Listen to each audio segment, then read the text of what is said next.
Queridos, eu gostaria de iniciar agradecendo a presença de vocês aqui na primeira edição do Casarte Marginal. Tá? Aqui a arte marginal tem a sua casa, tem o seu refúgio, encontra o seu lar. Muito obrigado pela presença de vocês, que muito nos honra. Muito obrigado. Honra nós. Nós ficamos também honrados com o convite na Tubinaga e para a gente é uma honra e uma responsabilidade, né? Serem os primeiros, né?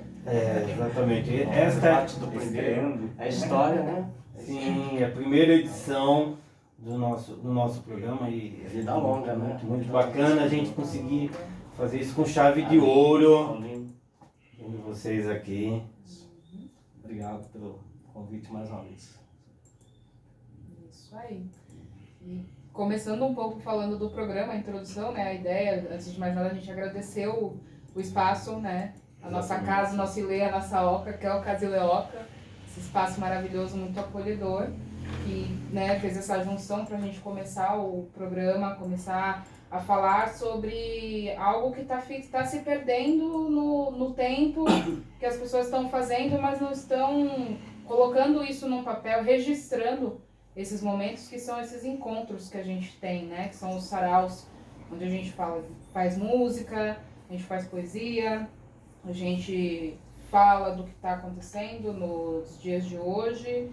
E registrar, eu acho que é uma forma de não se perder, né? Tudo que está acontecendo ser uma forma da história lá na frente, ela está registrada. Eu gostaria também de lembrar uma coisa que eu acho muito mágica nesse nome, Casileoca, né?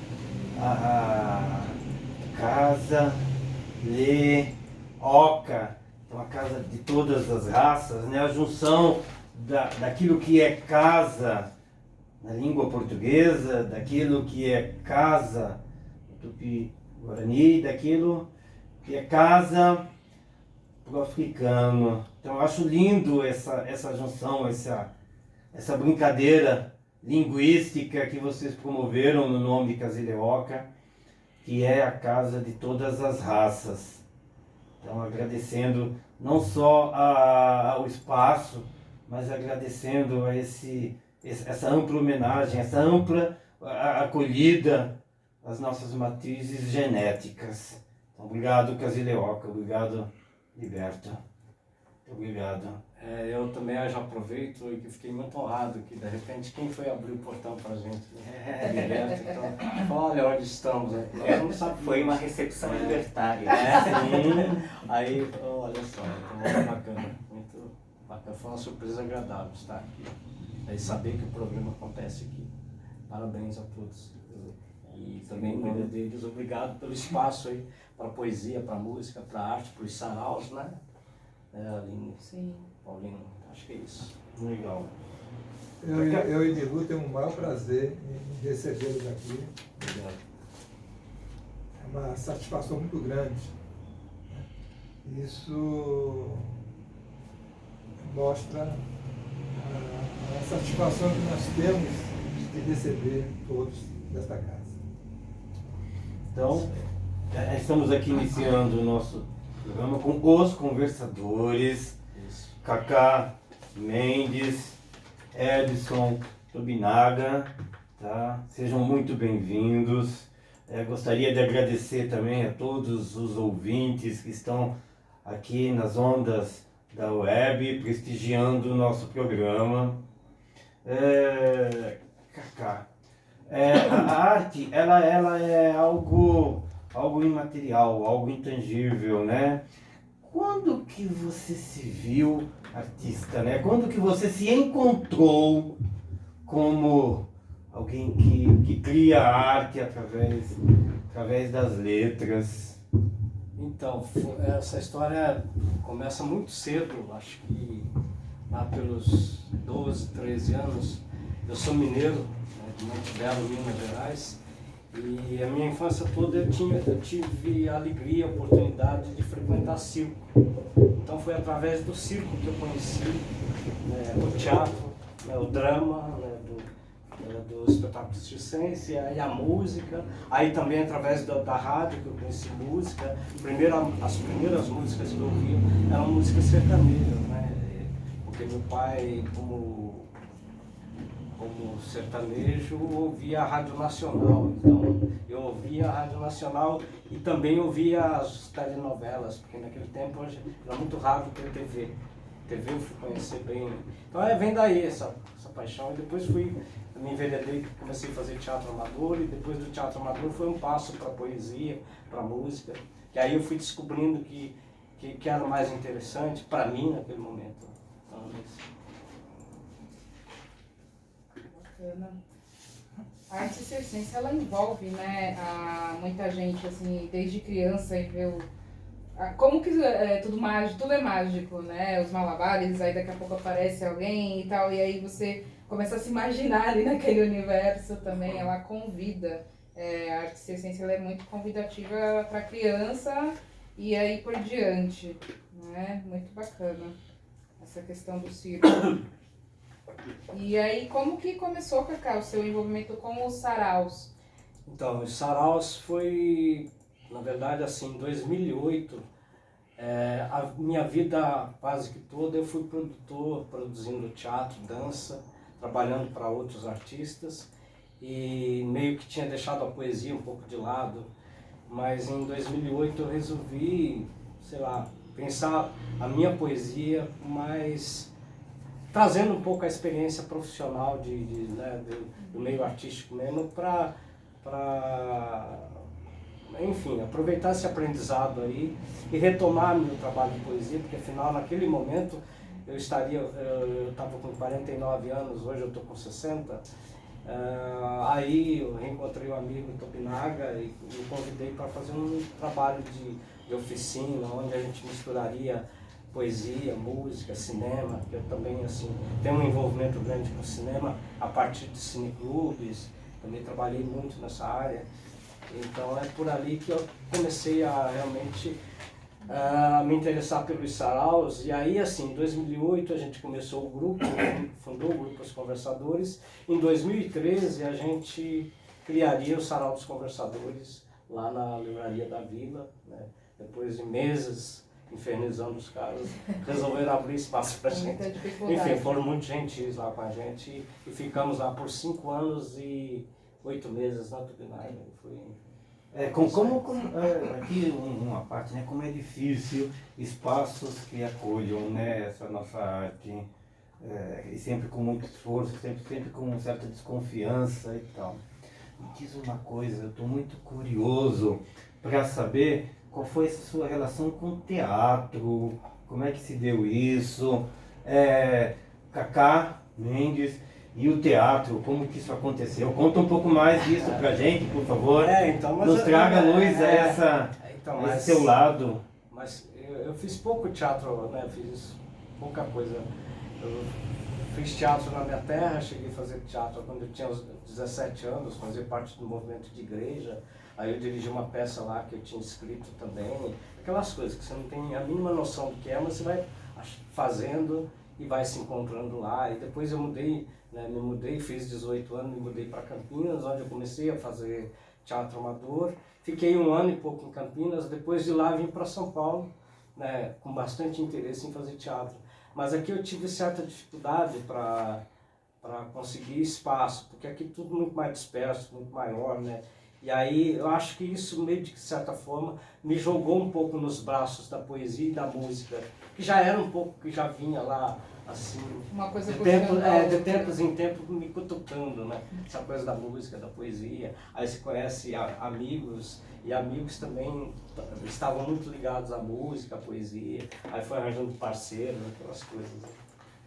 O teatro, ele tem essa multi-relação com as artes, né? Você tem a literatura, você tem a música, que é muito presente no teatro, né? Isso é muito, muito bacana. O teatro enriquece muito a pessoa.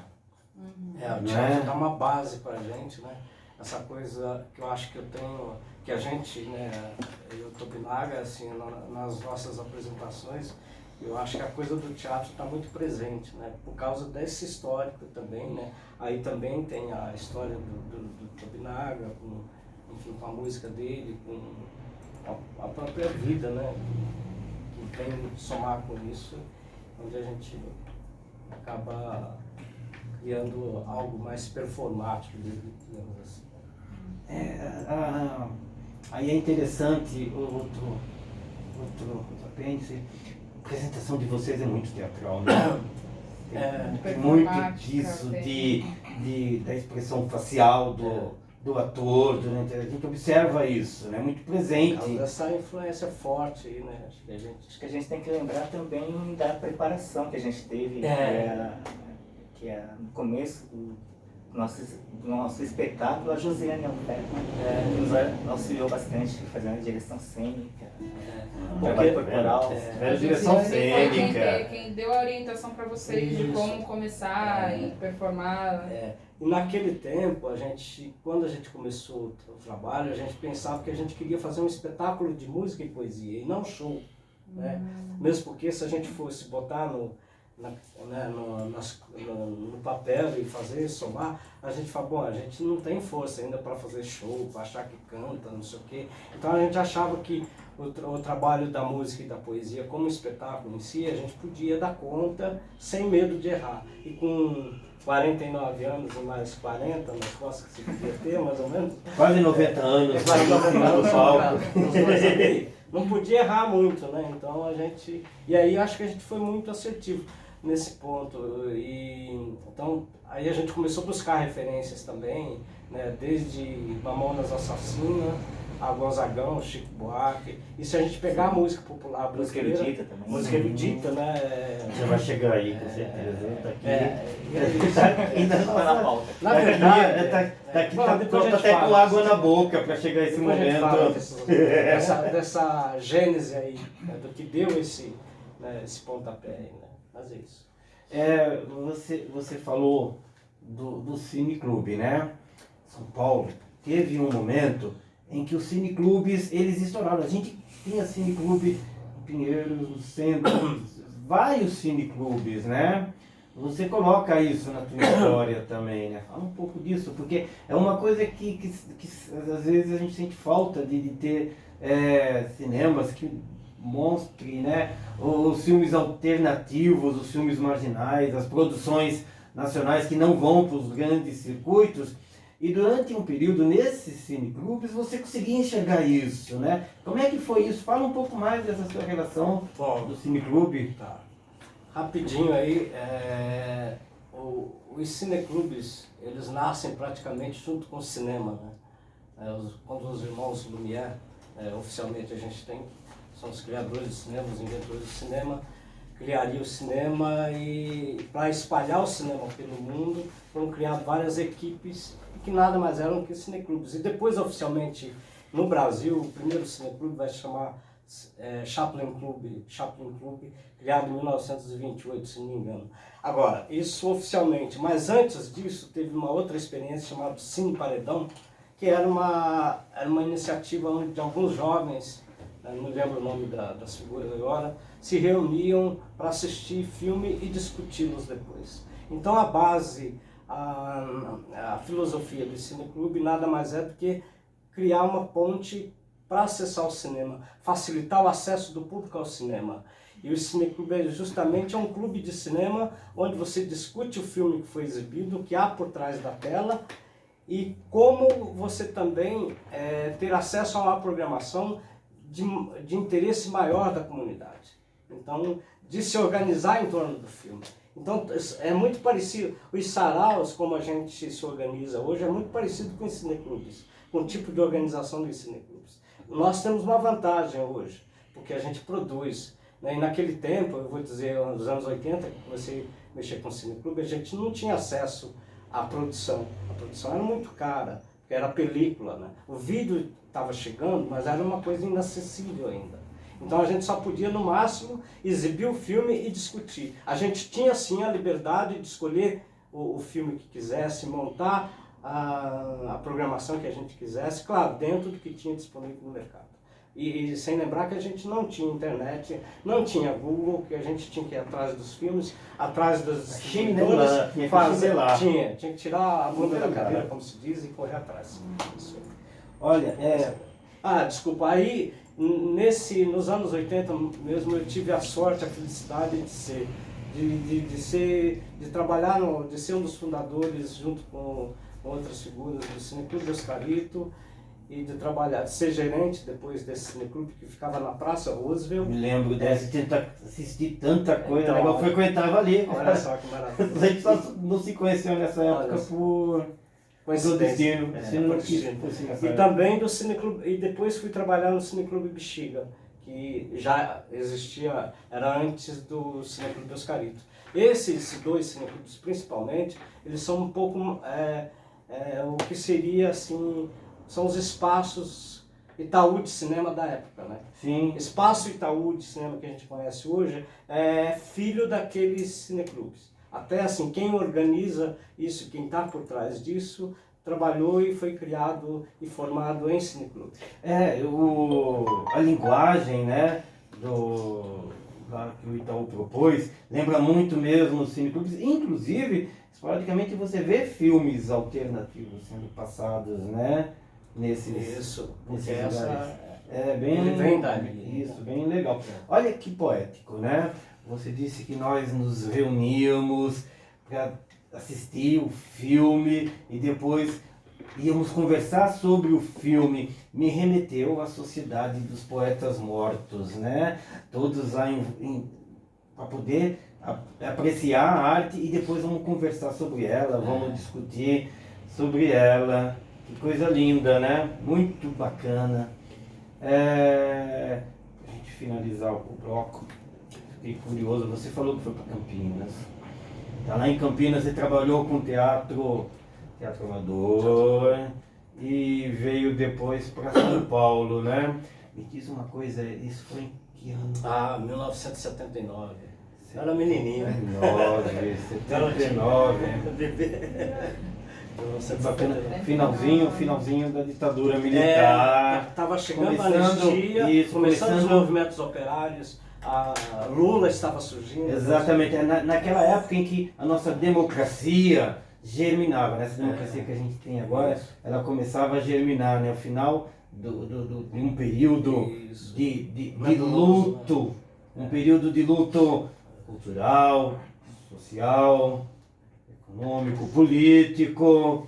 Fala um pouquinho disso, de vivenciar esse período fazendo teatro amador num dos dois grandes centros urbanos, né? Campinas, uma das maiores cidades do estado, depois São Paulo, né? Uma das maiores cidades do mundo.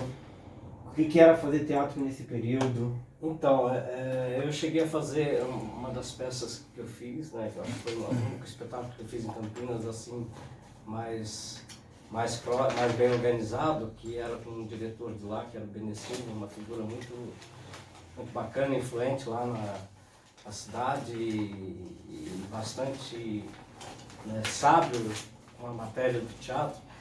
A gente fazia parte de um grupo lá, que é o grupo que ele dirigia, que chamava Grupo Morte, Movimento Revolucionário do Teatro. Que coisa legal! Coisa bacana! Eu achava aquilo o máximo, mas a gente nem sabia o que era revolucionário. Olha só! E aí eu me lembro que quando a gente, antes de estrear, tinha que passar pela censura. Aí foi aquele maior clima.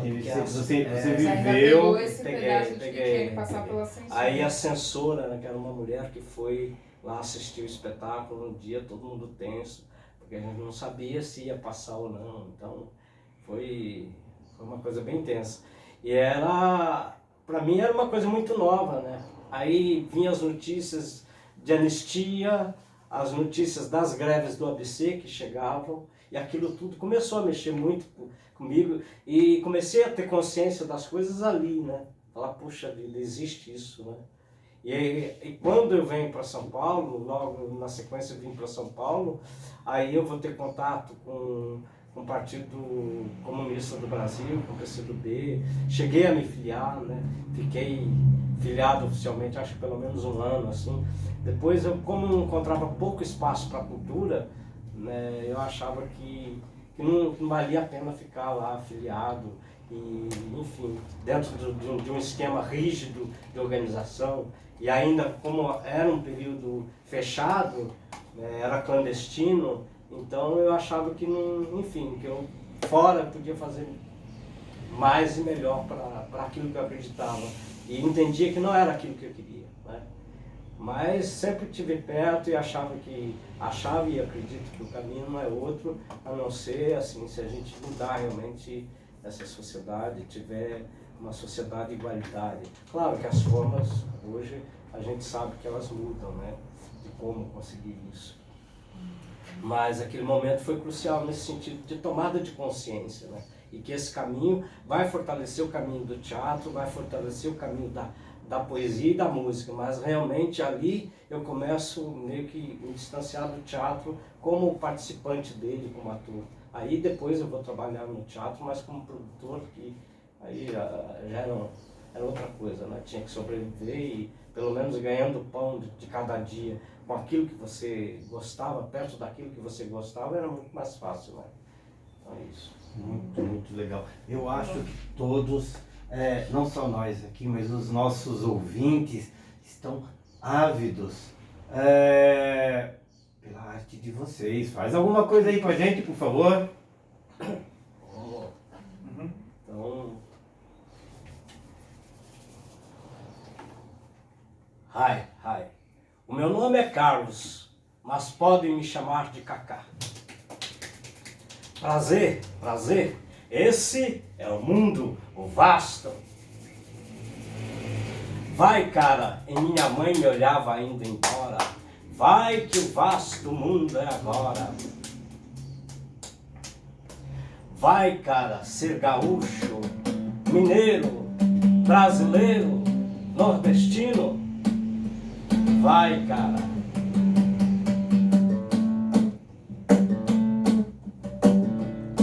Minha mãe me olhava na tarde azul e lá estava o vasto.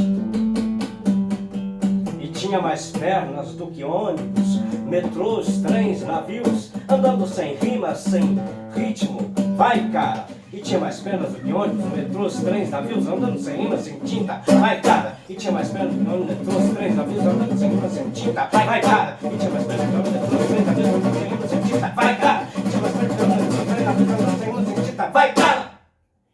Nossa Senhora. Sensacional. Posso aplaudir? Vai ficar feio isso na gravação. Que coisa linda. Obrigado. Então, a esse poema com a música, essa maravilhosa música do meu amigo Tobinaga, esse poema é inspirado no poema de Sete Faces do Drummond. Eu, como eu sou mineiro, essa é uma forma, né, uma singela homenagem, né, ao grande Drummond. Ao nosso poeta maravilhoso. Isso aí. Dois caras aí. E como que dois surge caras. esse entrosamento de vocês, assim, tipo, olha, eu vou entrar com esse poema que vai falar disso, e aí já vem, porque não é fácil quando você, né, você pegar a sacada de, olha, isso combina com essa vibe do violão, de fazer essa percussão, como que surge isso com vocês? Nossa, cara. É como explicar como é que é um sonho, né? A gente tem aquele sonho, né?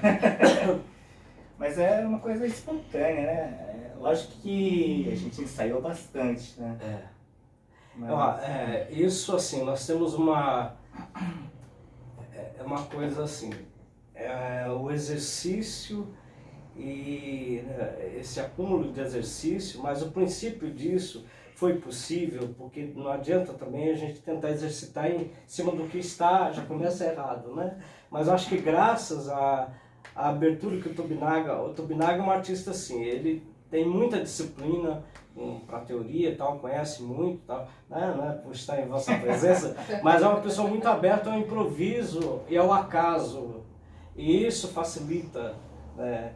Então, nos ensaios que a gente fazia, os primeiros ensaios, que a gente não tinha, a gente tinha ideia que a gente queria, depois a gente vai falar disso mais à frente, a gente queria criar uma coisa e a gente criou, de certa forma, uma outra maior, né, Tobinaga? E então E esse entrosamento ele surgiu dentro dos ensaios. E a gente foi construindo isso junto, como se fosse um trabalho mesmo que foi tomando corpo ali, né? É como massa, é argila, né? Você vai moldando ali, mexendo, sem medo de perder o barro, que cai, aquele que não serve, e sem medo de criar um monstrinho também, né? Acho que por aí.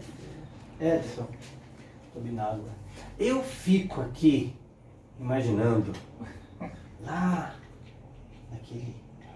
naqueles primórdios, lá naquele antigamente, aquele menininho iniciando a sua relação com a música, namorando o piano. Fala um pouco disso pra gente, conta essa história, essa relação inicial aquele garotinho, aquele menino e o piano.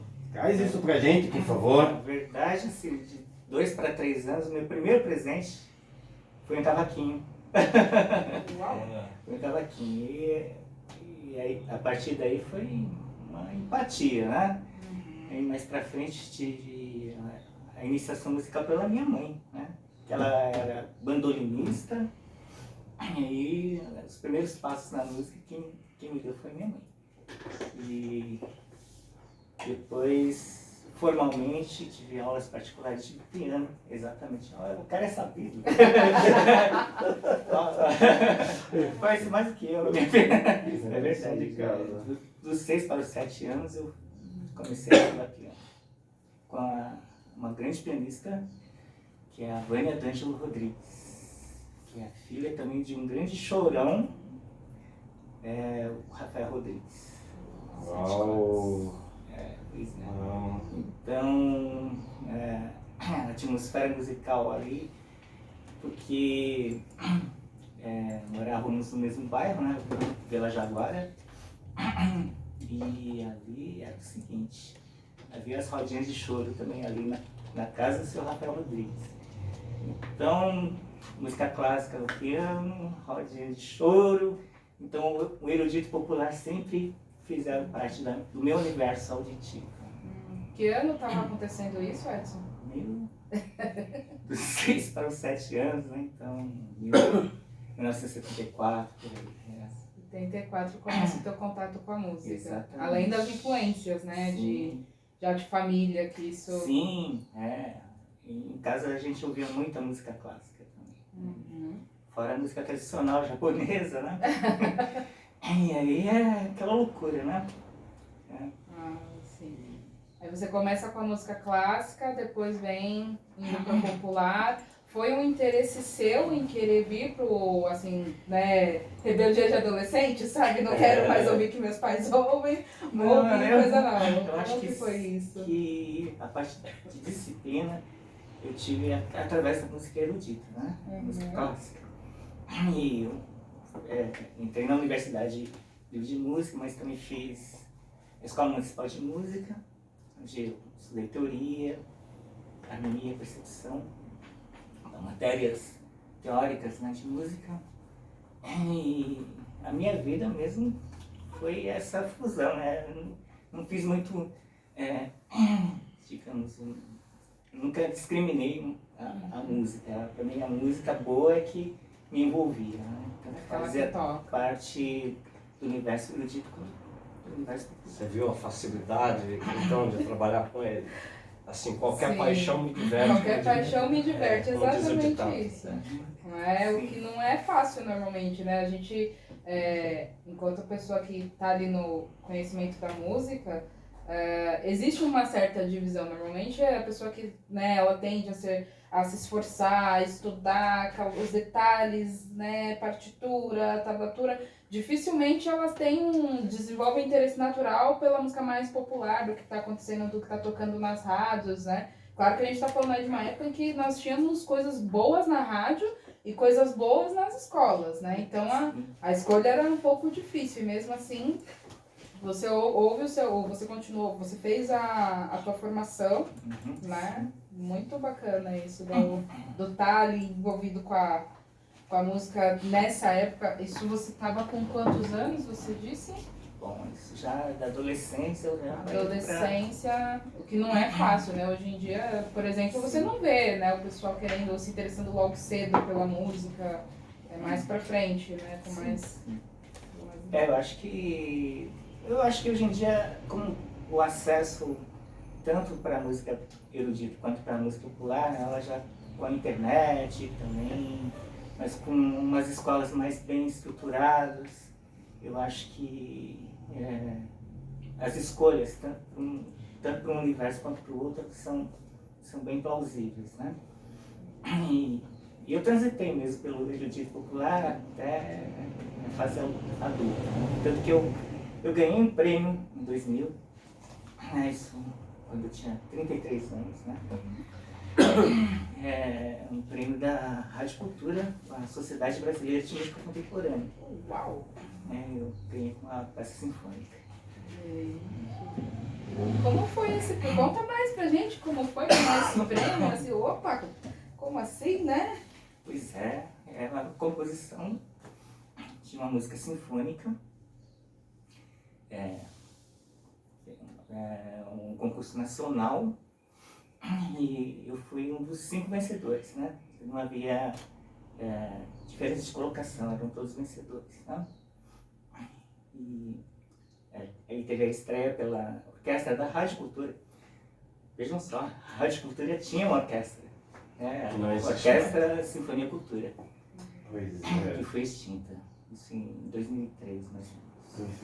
Para conter despesas? Exatamente. Estão gastando muito. A cultura é gastando muito despesa. músico, gente. Sabe o que eu acho muito interessante, essa história da ligação do erudito com o popular, que a gente observa inclusive na formação, né? Porque a Escola Municipal de Música, ela tem um tom clássico, né? As aulas são de música erudita, ela é uma escola de música clássica, né? A Escola Municipal de Música, né? Enquanto que a Universidade Livre de Música Tom Jobim, ela flerta com o popular, né? Então a gente observa isso, inclusive na sua formação, ter passado por uma escola de música cuja a principal opção é a música erudita, que é no caso a Escola Municipal de Música, e depois ter estudado também na Universidade Livre de Música Tom Jobim, cuja principal foco é a música popular. Isso é muito legal que a gente observa essas duas vertentes, inclusive na sua formação, né? Conta pra gente um pouco disso, sobre ter frequentado essas duas grandes casas de música que a gente tem aqui em São Paulo, uma estadual e outra municipal. Exato. Eu tive a sorte, o privilégio, né, de ter estudado com grandes professores, tanto na escola municipal quanto na Universidade Livre. Alguns professores comuns entre ambos, né, que na escola municipal e na Universidade Livre tive aulas com Aida Machado, né, Walter Lourenção, também um grande professor, também ligado à